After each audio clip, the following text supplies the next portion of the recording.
Hi, I'm Kelsey Driediger, and I've been researching a sustainable systems cycling approach for the University of Calgary. So a little bit of background on the project and how I got involved in it. The original concept was really basic. It was put together by my supervisor, Dr. Robyn Mae Paul, and all it was is what would it take to get secure storage for the daycare center, for things like kids' bikes and strollers. Parents dropping things off should have a place to keep that stuff. So that was the state of things when I was brought onto the project last summer, and it's grown a lot from there. I've been on it for 2 summers now, and I'm continuing it into the school year this year because it really grew in a way we weren't expecting. We talked to some stakeholders with the campus, people from transportation and architecture and grounds, and it became clear that there was this strong need that we were in a position to fill, this information gap. They didn't really know what storage options they had, let alone if adding more or different kind would be effective. And I know when I was doing base research for this project, I was looking at other Canadian institutions to see what are other schools doing, and there was really no information. It was very spotty across the schools. What was available wasn't consistent, wasn't very good, even if it was available.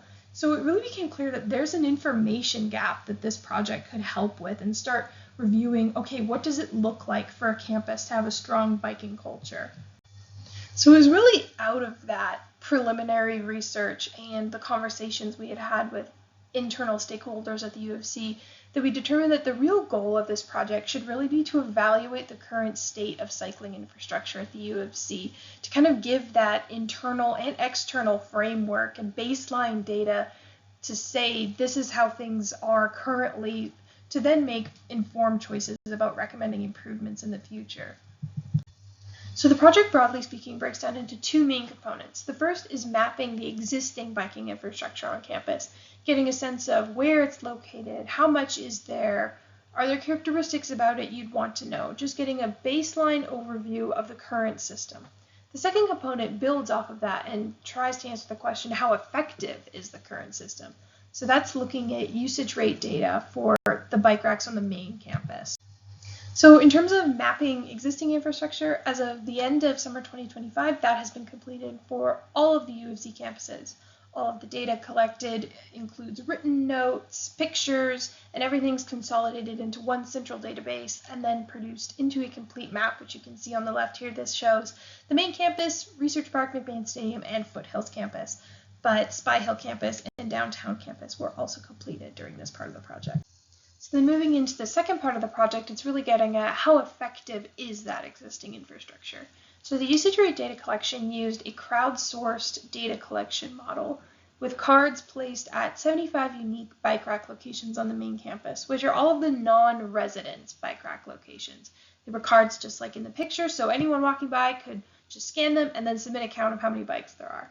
This was implemented on June 19th, and as of October 11th, there's been just over 1,400 responses, currently sitting at about 30% of what I collected personally and 70% that were completely crowdsourced. So the data collection is still ongoing, so these are just very preliminary results, but this is an example of one analysis I did. This maps the average used capacity for all of the bike rack locations at any given point in time. You can kind of see a clear hotspot sort of around engineering ICT that indicates they're making use of their capacity really well. As opposed to almost that central corridor of campus, the numbers are a lot lower there, which indicates that maybe they have too much capacity for the actual demand they see. So this, among other analysis I've been running on the data in the background, can help provide recommendations on how to better deploy capacity in the future. So in terms of next steps for this project, since it is very much still ongoing, a big milestone will be getting the map published as part of the official U of C campus map. That will mean the data is free and available for everyone to use and benefit from.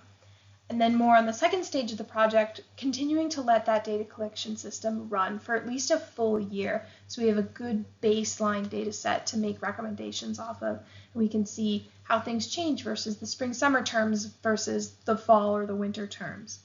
And continuing to do analysis on that data in the background, looking for correlations, being able to provide more thoughtful recommendations to the university about what a strong campus biking infrastructure network would look like, and potentially even expanding the data collection system in the future.